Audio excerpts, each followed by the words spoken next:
পৰ্বতৰ ঢেকীয়া লিহিৰি পতীয়া বতাহত যেনেকৈ হালে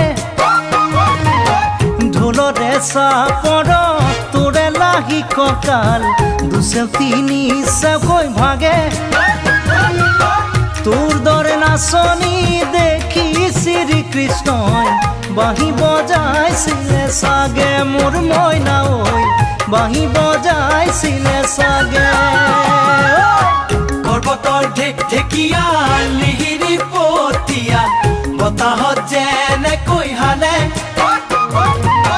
ঢোলৰে চাপ